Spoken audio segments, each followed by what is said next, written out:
everyone and welcome back to my channel. So today I'm going to film a first impressions on Max Factor makeup, which is basically more of a higher end kind of company in the drugstore or high street. And I also know that they are our equivalent of CoverGirl in the US. They're basically the same product, but this is one of the more higher end price makeup lines at the drugstore. So for us, we're basically paying almost double the price for the same products. However, I saw that they were on 3 for 2 recently, and there was one of their lipsticks that I've been wanting to get for a while. But I also saw this eyeshadow palette, and this is absolutely beautiful. It's just called the Max Factor Masterpiece Nude Palette, and this is number 3 Rose Nudes. But the shades in this just looked absolutely beautiful, and they happen to be on 3 for 2, so I picked up 3 things to try. So I got the eyeshadow, the lipstick and the blush. So I just decided it would be a good time to kind of film a first impressions on the brand itself. Now, as this is first impressions, I'm just going to be swatching the makeup. I'm not going to be trying any of it on, but I kind of did unintentionally buy a full face of makeup, so I might film a tutorial with all of these products once I've tried them out for a bit. But I'm going to start off with the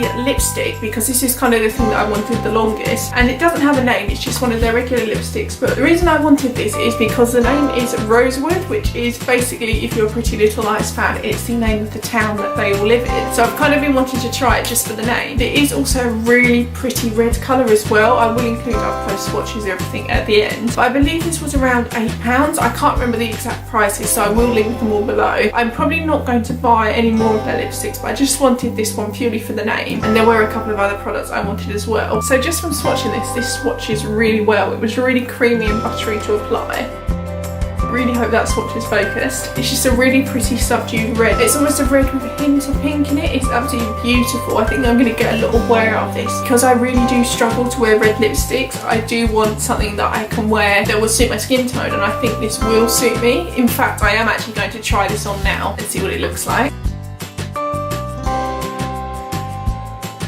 Okay, so I do really like this lipstick actually. I think it suits me quite well. It was very creamy to apply to the lips. Really, really good formula. They remind me of the MAC Cream Sheet formulas, which are one of my favourite formulas of lipsticks, even if I don't buy from MAC a lot anymore. So I am really impressed with this lipstick. I can't really fault it other than the fact that it is slightly pricey. So the next thing I got was one of their blushes, and this is in the shade number 10, Nude Mauve. And this was just a really pretty kind of subdued pink that I thought would be really good for this time of year. You don't get a lot of product, and I believe this was around £8, £9, £10 maybe, so you don't get a lot of product, but it is mineralised, and those sort of products do tend to last a long time. So I'm just going to swatch this, and it's also kind of marbled as well, which is kind of what drew me into it. So I hope you can see that swatch there. It's just basically a really pretty dusty rose colour, and there's absolutely no fallout at all when I swatched it. I think I'm going to get a lot of wear out of this. It's beautiful. However, that being said, even though I am probably going to be really impressed with all 3 of these products, these were kind of the only 3 products in the line that I did want to purchase, just because they were kind of all that stood out to me, especially for the price point. However, this palette I think is definitely going to be a favourite. It's absolutely beautiful. Now, I remember this being around £15, so it is quite pricey, but you do get 8 shadows in here, and they are full-size shadows. I do really like the packaging of this as well. I don't like that it comes with one of these like kind of rubbish applicator brushes that no one uses. All of these shadows range from satin to very shimmery. There's not a single matte, and I'm not a massive fan of matte shadows, so that's good for me. And